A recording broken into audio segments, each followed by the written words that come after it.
Finally India के biggest superstar के birthday के गिफ्ट के तौर पर वांगा ने अपना ऑरा फ्लेक्स करने का असली मौका तो ढूंढ ही लिया, जहां उन्होंने सिर्फ एक वॉइस ओवर से इंटरनेट में सुनामी के साथ साथ उनकी और इंडियन सिनेमा की आने वाली one of the most anticipated movie की स्टोरी और इवन इंटरवल को रिवील कर दिया है। बचपन से मेरी एक बुरी आदत है। What? Right from my childhood, I just have one bad habit. आ गई माल आ गया। इसकी सिर्फ आवाज सुन के इधर पैंट गीली हो जाएगी तेरी, गीली। तो पता नहीं जब ये चलचित्र थिएटर्स में आएगा उसकी दीवारें माहेशमती जितनी गूंज उठेंगी या उसकी गर्जना सुनकर डह जाएंगी। ये देखना तो काफी ज्यादा इंटरेस्टिंग होने वाला है। तो यार अपने इंडियन सिनेमा के बिगेस्ट सुपरस्टार के बर्थडे के दिन असली गिफ्ट तो हम फैंस को मिल रहा है, जहां उनकी आने वाली काफी ज्यादा धमाकेदार मूवीज के काफी सारे एसेट्स निकल के आ रहे हैं, जिनमें बाहुबली के री रिलीज के साथ साथ ना जाने किन किन मूवीज का नाम शामिल है। पर इन छोटी छोटी फुलझड़ियों और सन्नाटे को असली शोर की टंकार सुनाने और मौसम में गर्मी बढ़ाने इस दिवाली के मौके पर अपने वांग गॉड ने अपना एटम बम फोड़ दिया है, जहां पिछली बार से हटकर इस बार उन्होंने अपने विजुअल्स से नहीं बल्कि सिर्फ अपनी दमदार और काफी ज्यादा कड़क आवाज से इंटरनेट हिलाने का फैसला कर लिया है। और जहां आज तक हमने इंडियन सिनेमा की बड़ी से बड़ी मूवीज के अनाउंसमेंट में हुए चलचित्र को देखकर अपना आपा खोया है, वहीं इस बार अपने संदीप रेड्डी वांगा सर ने अपना ऑरा फ्लेक्स करने के लिए इसका बिल्कुल ही नया और अनोखा तरीका निकाला है। मतलब यार मूवी और बंदे की इतनी ज्यादा हाइप है कि सिर्फ कुछ डायलॉग्स और वॉइस ओवर से पूरे इंटरनेट पे सुनामी आ गई है। लोग रामायण को यूं ही बदनाम कर रहे हैं। असली हाइप तो वांगा और स्पिरिट की होने वाली है। तो यार इंडियन सिनेमा की one of the most anticipated movie का अनाउंसमेंट या फिर मैं कह लूं कि वॉइस ओवर हमारे सामने आ गया है, जिसकी हाइप के बारे में मुझे नहीं लगता कि मुझे आपको जरा भी बताने की जरूरत है, जिसके वॉइस ओवर को सुनकर हमें इस मूवी के बारे में काफी सारे डिटेल्स मिल रहे हैं, जिसके बारे में बिना ज्यादा देरी किए मैं तो विस्तार से चर्चा करना चाहता हूं। तो चलिए बिना ज्यादा देरी किए इसके बारे में डिटेल्स से बात करते हैं। तो हेलो गाइज एंड हमारे चैनल में आपका स्वागत है।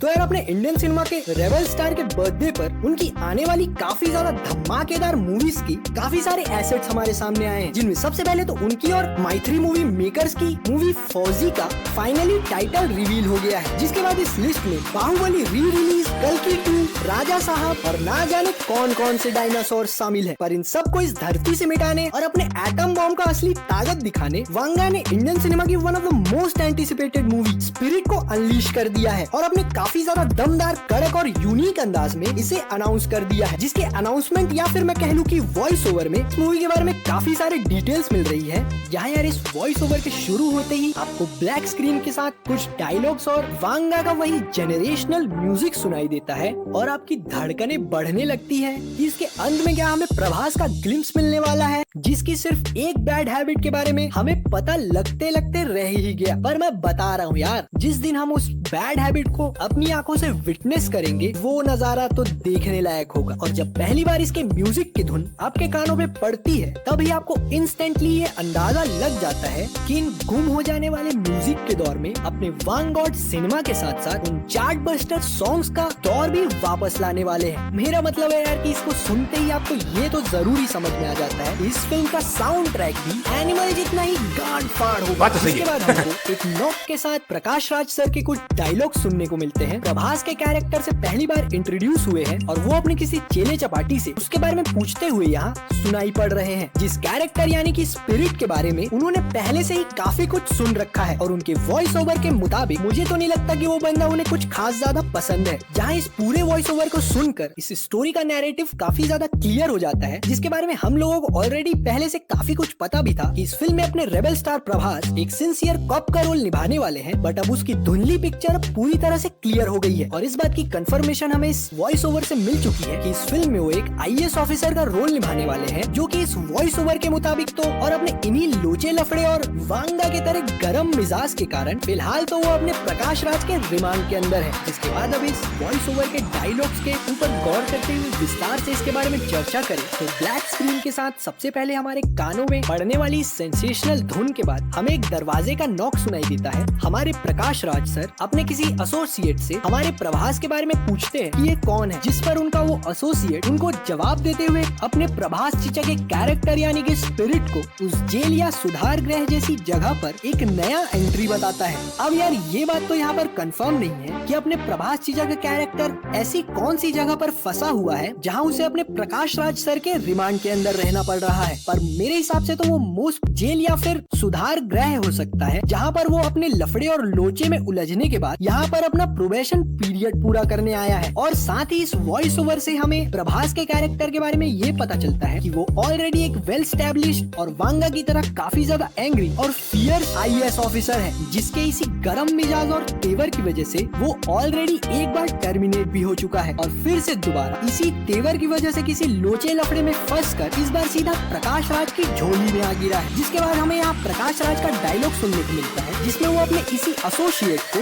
काफी ज्यादा डिमीनर तरीके से प्रभास के सारे डिटेल्स नोट करने के बाद जेल में फोटो शूट करने को बोलते हैं, जैसा शूट हमने ऑलरेडी काफी सारी मूवीज में देख रखा है। जिस पर उनका एसोसिएट प्रभास के एक वेल स्टैब्लिश्ड आईपीएस ऑफिसर है उस कैरेक्टर के लिए थोड़ी सी इज्जत दिखाने के लिए बोलता है, जिस पर प्रकाश राज सर हमें ये कहते हुए सुनाई देते हैं कि उन्हें ऑलरेडी इसके बारे में पता है कि ये वर्दी पहने या ना पहने पर अपने तेवर एकदम चढ़ा कर रखता है और उसके इसी तेवर के चक्कर में वो ऑलरेडी कई बार कई मुसीबतों में फंस चुका है। पर इस बार अपने प्रकाश राज सर उसकी ये मन यहाँ उनके इस किले में बिल्कुल ही नहीं चलने वाला, जिसके बारे में वो अपने एसोसिएट से कहते भी हैं कि देखते हैं इस वर्दी में वो कितनी तेवर दिखाएगा। जिस पर उनका ये एसोसिएट उनसे कहता भी है कि कैदी यूनिफॉर्म क्या सर, ये तो यहाँ पर बस अपने प्रोबेशन पीरियड को पूरा करने के लिए आए हुए हैं। जिसके बाद आए कुछ डायलॉग्स के माध्यम से हमें पता चलता है कि प्रभास अपने इन्हीं कुछ लफड़ों के चक्कर में फंसकर प्रकाश राज सर के इस कंपाउंड या फिर कह लो कि जेल में अपने प्रोबेशन पीरियड को पूरा करने के लिए आए हुए हैं। और इन्हीं डायलॉग्स के माध्यम से हमें ये भी पता चलता है कि यहाँ पर प्रकाश राज सर इस जेल या फिर कह लो कि कंपाउंड के सुपरिटेंडेंट का कैरेक्टर निभाने वाले हैं। जिसके बाद वो प्रभास के कैरेक्टर को एकदम संजू बाबा स्टाइल में नंगू पुंगू करके मेडिकल टेस्ट के लिए भेज देते हैं। और हो सकता है कि इसी मेडिकल एग्जामिनेशन के दौरान प्रभास की मुलाकात अपनी तृप्ति डिमरी से हो, क्योंकि काफी ज्यादा रूमर्स और स्पिरिट मूवी से रिलेटेड हुई कंट्रोवर्सी के मुताबिक अब हमें ये पता चल चुका है कि तृप्ति डिमरी इस मूवी में एक हॉट सी डॉक्टर का रोल प्ले करने वाली है। तो हो सकता है कि वो ही इस कंपाउंड की मेडिकल ऑफिसर हो, एकदम ही प्रिजन ब्रेक सीरीज की तरह। जिस पर अपने प्रभास चीचा उन्हें एकदम अपने अमिताभ वाले एंग्री मैन स्टाइल में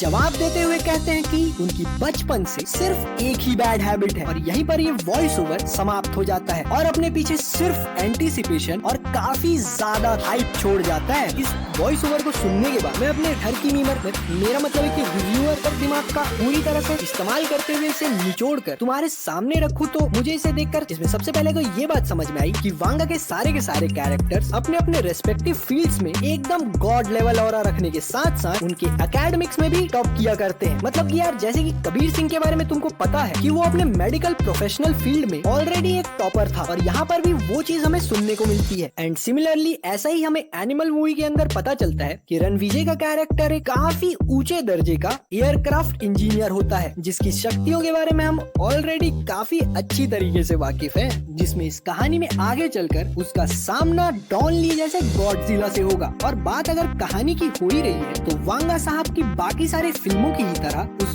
उनकी ये फिल्म भी स्टोरी ड्रिवन नहीं बल्कि कैरेक्टर ड्रिवन होने वाली है, जिसके बारे में ऑलरेडी हमें पता चल रहा है। मतलब कि यार ये सारे कैरेक्टर हमें अपने डायलॉग्स और इमोशंस के जरिए उस लीड कैरेक्टर की स्टोरी बयां कर रहे हैं, जैसा कि हमें ऑलरेडी वांगा की हर मूवी में देखने को मिलता है। और उन्होंने तो इसके बारे में अपने काफी ज्यादा कड़क स्टेटमेंट की तरह एक स्टेटमेंट ऑलरेडी दे रखा है कि वो स्टोरीज नहीं बल्कि कैरेक्टर्स लिखते हैं और उन्हीं के ऊपर फिल्म बनाते हैं। जिसके बाद उनकी बाकी फिल्मों की ही तरह इस स्पिरिट फिल्म के अंदर भी और ज्यादा सिमिलैरिटीज की बात की जाए तो मुझे नहीं लगता कि मुझे तुम्हें इन कैरेक्टर्स के एरोगेंस, एटीट्यूड और उनके अपनी बंदी और बाप से लफड़े के बारे में कुछ भी बताने की जरूरत है। मतलब यार वांगा की मूवी है, ये तो होना ही है। जिससे यार इस वॉइस ओवर को सुनकर मुझे तो यही समझ में आया है कि प्रभास का कैरेक्टर ये आईपीएस ऑफिसर अपने शॉर्ट टेम्पर की वजह से किसी न किसी को ठोक कर एक बड़ी मुसीबत में फंस गया है और उसके ऊपर किसी तरह की इंक्वायरी चल रही है, जिसकी वजह से वो अपना प्रोबेशन पीरियड पूरा पूरा करने प्रकाश राज सर की झोली में आ गिरा है, जो फिलहाल तो उसके कैरेक्टर से एकदम नफरत करते हैं, पर इस फिल्म के अंत होते होते वो इस कैरेक्टर की इतनी अच्छाइयाँ और ब्राइट साइड में इतना ज्यादा डूबने वाले हैं कि सीधा प्रभास के हाथों में अपनी बेटी का हाथ ही थमा देंगे। मतलब यार थ्रू आउट द फिल्म कि प्रभास के कैरेक्टर से प्रकाश राज सर कितना ज्यादा हेट करते हैं, पर जब उन्हें उसकी अच्छाइयों और ब्राइट साइड के बारे में पता चलेगा कि कैसे वो जुर्म से लड़ने के लिए खुद को भी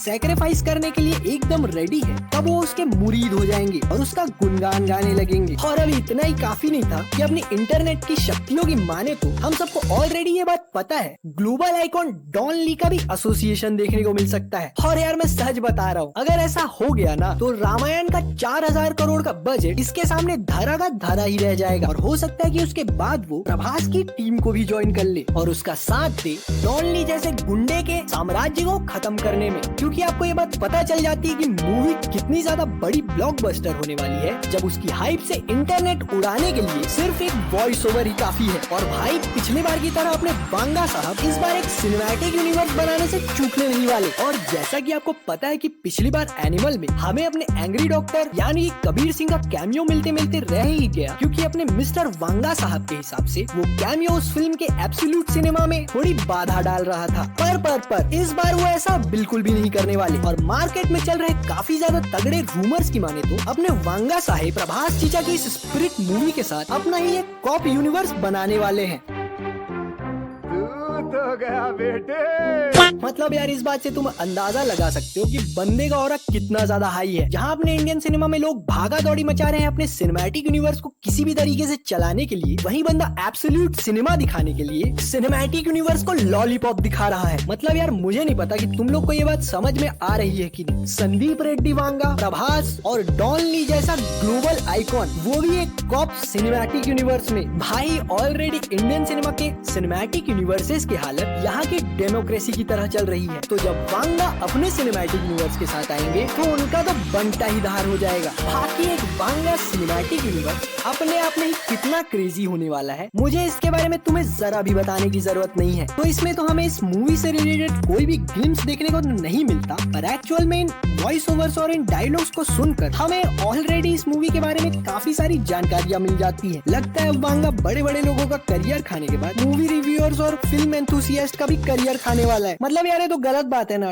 टीजर, ट्रेलर, अनाउंसमेंट उसको देखकर मूवी के बारे में ऑडियंस को समझाना हमारा काम है। वांगा ने अब वो काम भी हमसे छीन लिया है। साला मूवी की स्टोरी के बारे में डायरेक्ट वॉइस ओवर ही डाल दिया। बंदा क्विंटन टैरेंटिनो की फिल्मों की ही तरह लाइफ को भी एब्सोल्यूट सिनेमा समझ कर दी रहा है। मतलब यार नया नया तो चैनल स्टार्ट किया है, उस पे भी अब वांगा पीछे पड़ गया है। मुझसे पहले आए सारे लोगों ने लड्डू लूट लिया। अकेले अकेले मजे नहीं लेने दूंगा, मुझे भी चाहिए। जोक्स असाइड यार सच में वांगा के गॉड लेवल ऑरा की मस्ती देख रहे हो तुम लोग। मतलब यार सिर्फ कुछ डायलॉग्स और वॉइस ओवर से बंदा पूरा इंटरनेट हिला गया। भाई लगता है स्पिरिट फिल्म से रिलेटेड हुई कंट्रोवर्सी वांगा ने कुछ ज्यादा ही सीरियसली ले ली है और इन बड़े से बड़े बॉलीवुड एक्टर्स को अपनी असली औकात दिखाने पर आ गया है। और मुझे नहीं लगता यार कि चाहे वो कितना भी बड़ा एक्टर हो, वांगा जैसे टैलेंटेड और फियर्स डायरेक्टर के सिनेमा के सामने जरा भी टिक पाएगा। क्योंकि यार मुझे तो ये बिल्कुल भी नहीं लगता है कि शाहरुख, सलमान जैसे बड़े बड़े एक्टर्स इन छोटे मोटे कंट्रोवर्सीज के चलते वांगा जैसे गॉड लेवल डायरेक्टर के साथ काम नहीं करेंगे। बल्कि ऑलरेडी हमने कई सारे इवेंट्स में शाहरुख को वांगा के साथ ऑलरेडी ही देख रखा है और मैं तो ईगरली वेट कर रहा हूँ कि कब वांगा अपनी चील जैसी निगाहें शाहरुख और सलमान जैसे मेगा स्टार्स पर गड़ाएंगे। बाकी यार अब ज्यादा ऑफ टॉपिक ना होते हुए प्रभास की आने वाली इस स्पिरिट फिल्म के बारे में बात करें तो उनके इस वॉइस ओवर अनाउंसमेंट से हमें जो भी जानकारियाँ मिली है मैंने उनको तुम्हें काफी ज्यादा विस्तार में समझा दिया है। और अपने इंटरनेट रूमर्स यानी कि डॉन ली के एसोसिएशन और एक वांगा सिनेमैटिक यूनिवर्स के बारे में भी मैंने तुम्हें पहले से ही आगाह कर दिया है, जिसके बारे में अब तुम लोग क्या सोचते हो और इस स्पिरिट फिल्म को देखने के लिए तुम लोग कितने ज्यादा एक्साइटेड हो ये तुम कमेंट्स में बताना। बाकी यार फिल्म के स्टोरी की स्पॉइल होने की चिंता तुम लोग संदीप रेड्डी वांगा पर ही छोड़ दो, क्योंकि जैसा मैंने पहले ही बताया कि बंदा कैरेक्टर बनाता है, स्टोरीज नहीं।